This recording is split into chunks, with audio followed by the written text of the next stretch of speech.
Pada zaman dahulu kala banget, seorang raja pertama dari kerajaan Aura memimpin prajuritnya menuju ke Gunung Batu dalam rangka membunuh seekor kadal mabur atau naga yang telah menjadi ancaman bagi rakyat mereka.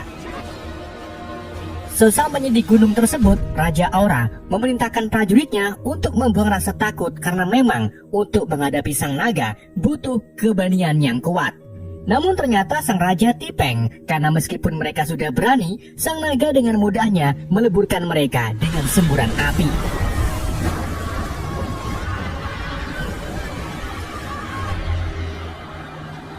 Dan tanpa diperlihatkan nasib sang raja selanjutnya, kita malah beralih ke ratusan tahun kemudian, tepatnya sebelum nasi rames ditemukan, di mana seorang putri kerajaan bernama Elodie sedang memerkul kayu bersama adiknya yang bernama Putri Floria. Alasan keduanya melakukan tugas ini karena kondisi kerajaan mereka sedang krisis pangan, di mana tanah di wilayah kerajaan sangat gersang dan dipenuhi salju yang tak kunjung garing. Di saat itu juga, Elodie dan Floria melihat gerobak kuda dari utara yang sepertinya ingin bertamu ke kerajaan mereka.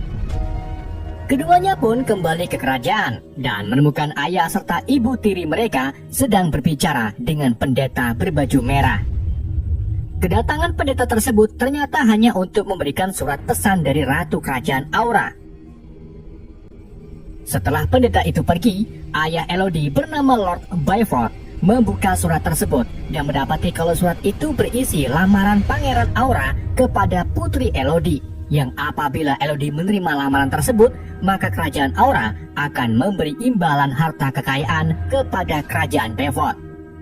Menyadari kondisi ekonomi kerajaan sedang buruk, Byford pun meminta Elodie menerima lamaran tersebut, yang kemudian diterima oleh Elodie dengan terpaksa karena sudah tak tega melihat rakyatnya menderita akibat kelaparan. Keesokan harinya, Floria, Elodie, ibu tiri, dan Byford berangkat menggunakan kapal menuju kerajaan Aura yang terletak di sebuah pulau.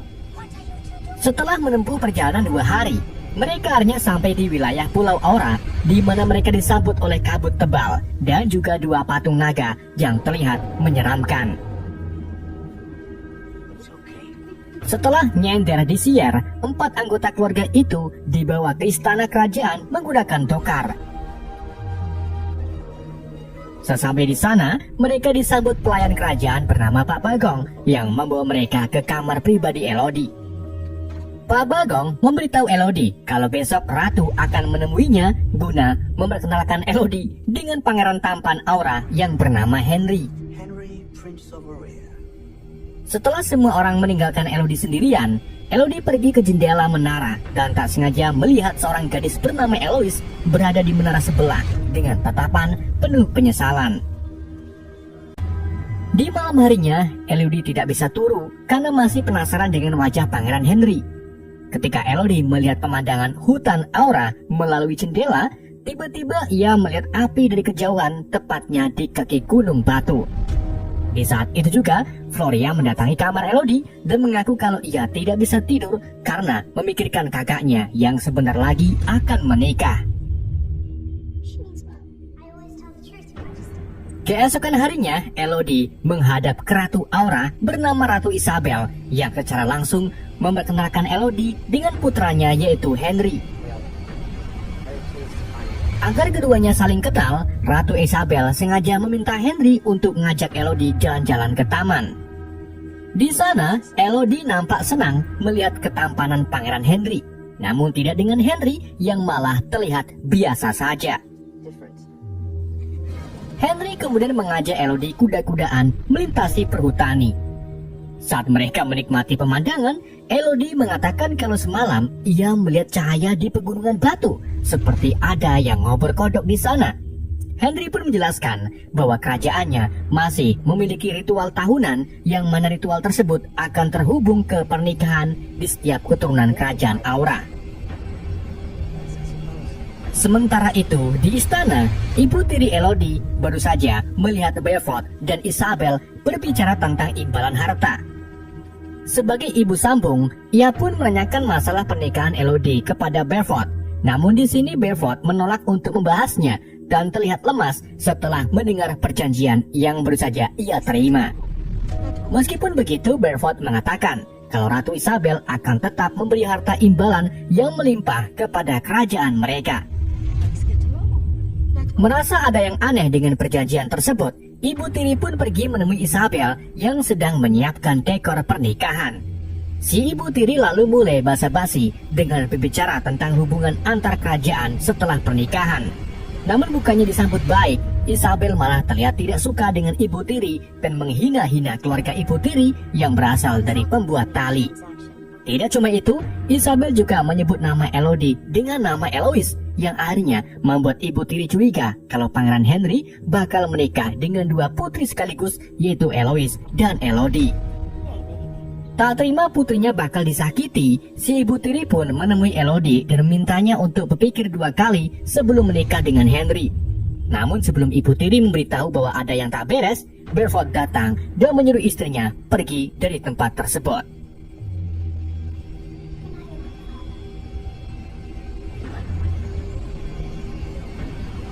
Hari Bojo pun telah tiba.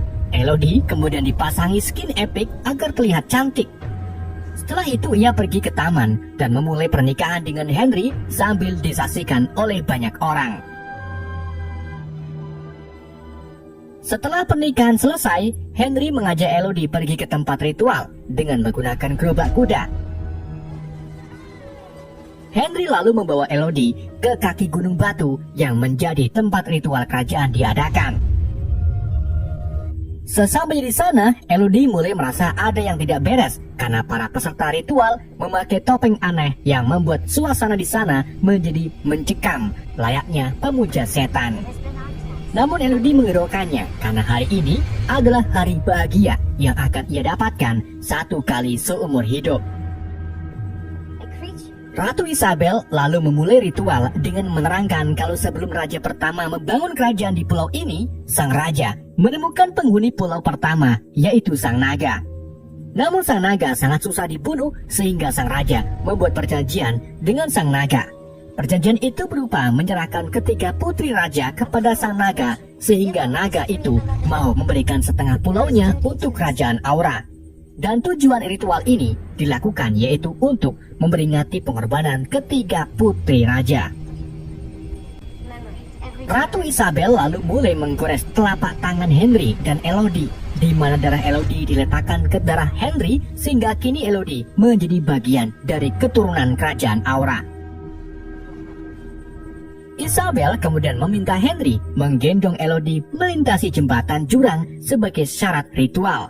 Namun saat Henry berada di tengah jembatan, ia secara tiba-tiba melempar Elodie ke jurang dan terungkaplah bahwa ritual itu adalah ritual penumbalan.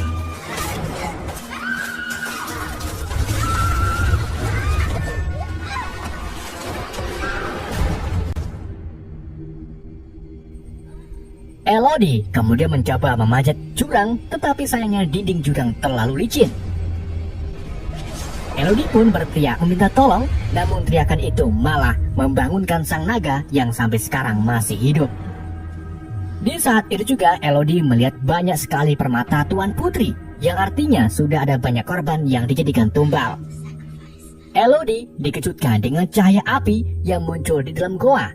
Ia pun mendekati sumber cahaya tersebut yang ternyata berasal dari buyung walet terbakar. Gak lama kemudian, tiba-tiba ratusan burung walet yang terbakar terbang dari arah depan dan jatuh berhamburan di hadapan Elodie.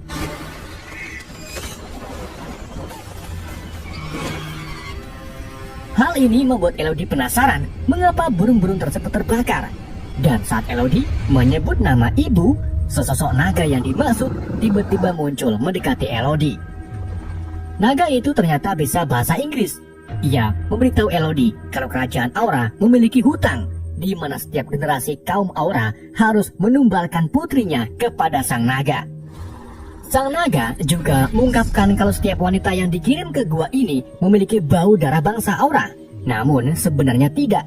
Bau tersebut disebabkan tercampurnya darah keturunan bangsa Aura dengan korban sehingga terciptalah bau. Sang naga kemudian mulai mengeksekusi Elodie dengan hembusan api. Namun Elodie berhasil menghindar dengan masuk ke dalam terowongan goa. Di sanalah Elodie menemukan mayat Eloise, yang artinya Eloise menjadi korban sebelumnya. Meskipun berhasil lolos, tapi polok Elodie terkena api yang berakhir meninggalkan luka bakar. Elodie kemudian menyalakan lampion kecil dan mulai menjelajahi lubang berukuran secuil.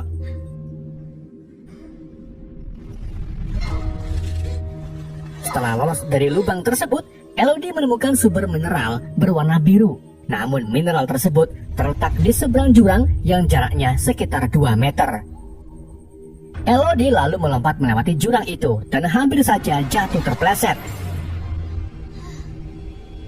Setelah melewati jurang, Elodie mendapati kalau nyala biru disebabkan oleh makhluk mirip lintah yang jumlahnya sangat banyak. Karena lampu lampion yang Elodie bawa sudah mati, ia pun menggunakan lintah biru tersebut sebagai sumber cahaya.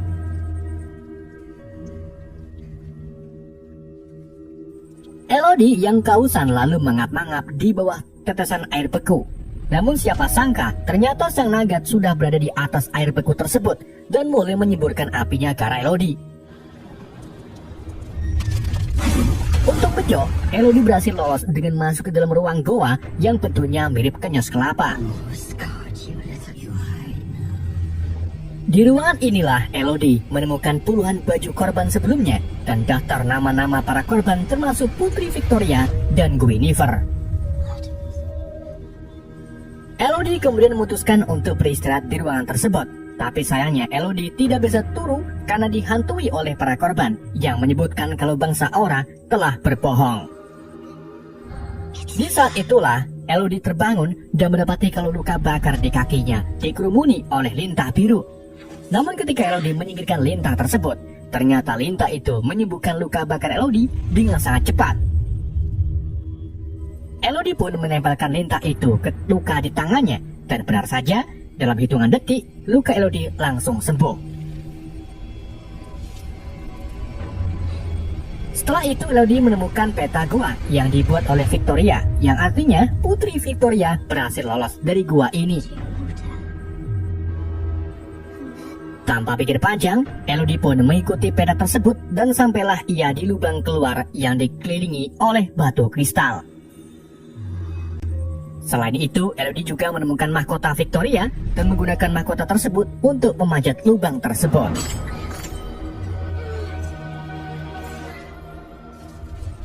Saat sedang memanjat, tiba-tiba sang naga muncul dari bawah. Hal ini membuat Elodie hampir terjatuh. Namun Elodie tak menyerah sampai akhirnya ia tiba di lubang keluar goa.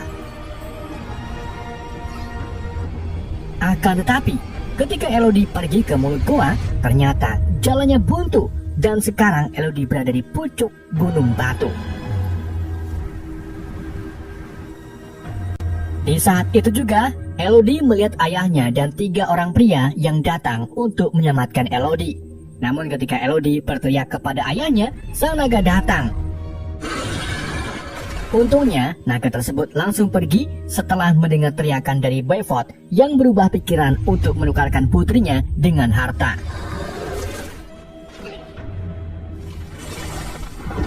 Ketika Elodie kembali untuk menemui ayahnya, ia tak sengaja menemukan 3 bayi naga yang sudah mati dalam keadaan beku. Dan dari sinilah terungkap alasan mengapa sang raja membuat perjanjian, di mana ratusan yang lalu saat Raja Aura pertama mendatangi sarang naga, ia lebih dulu membunuh 3 bayi naga yang baru saja menetas. Hal itu membuat sang naga marah, sehingga ia meminta sang raja untuk menebus kesalahannya dengan mengirim putri keturunannya untuk dijadikan tumbal. Elodie kemudian melihat ayahnya berteriak-teriak memanggil namanya bersama 3 orang pria, yang salah satunya sebagai petunjuk jalan. Dan gak lama kemudian, tiba-tiba sang naga datang membunuh 2 prajurit.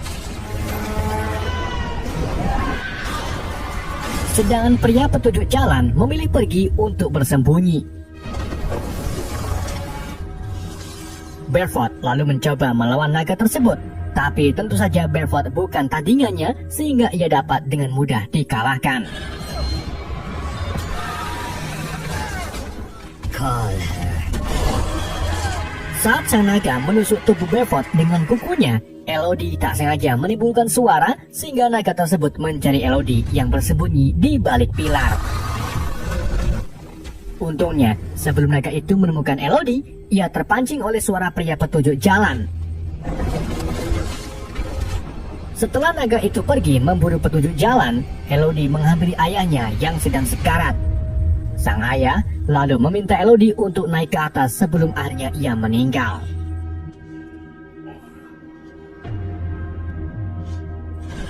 Setelah sang naga membunuh petunjuk jalan, ia melihat Elodie yang sedang naik ke atas pegunungan menggunakan tali. Ia pun menyemburkan apinya ke arah Elodie, tetapi Elodie berhasil lolos dan segera pergi melarikan diri dengan menumpaki kuda.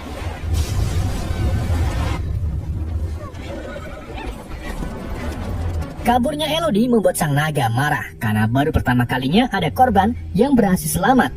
Ia lalu membakar seluruh wilayah hutan yang membuat Ratu Isabel kepikiran. Menyadari Elodie berhasil selamat, Isabel pun menculik Floria dan akan menjadikannya sebagai pengganti Elodie.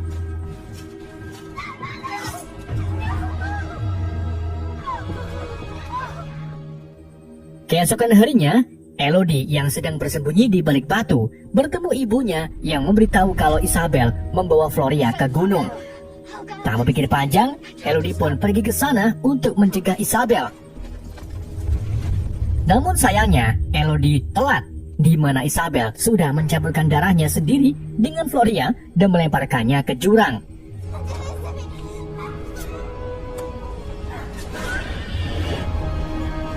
Setibanya di jembatan, Elodie langsung menggunakan tali jembatan untuk turun ke dasar jurang. Tetapi sang naga lebih dulu menangkap Floria. Elodie kemudian membuat semacam pengalihan dengan menumpukan baju sirah prajurit. Setelah baju sirah tersebut terjatuh, sang naga segera pergi dari sarangnya. Sedangkan Elodie langsung menyadarkan Floria dan mintanya untuk bersembunyi. Ketika sang naga datang kembali, Elodie secara mengejutkan menodongkan pedang ke mata sang naga. Namun ia tak memiliki keberanian untuk menyerang si naga. Sampai akhirnya, si naga menyemburkan apinya ke arah Elodie. Untung bejo lagi, Elodie masih bisa selamat dengan jebur ke balongan. Saat Elodie hendak mengambil padang, si naga lebih dulu menangkap Elodie. Tetapi Elodie melakukan perlawanan dengan menusukkan belati ke mata sang naga. Gak cuma itu, Elodie juga mengambil seekor pedang dan berhasil menusuk kaki sang naga.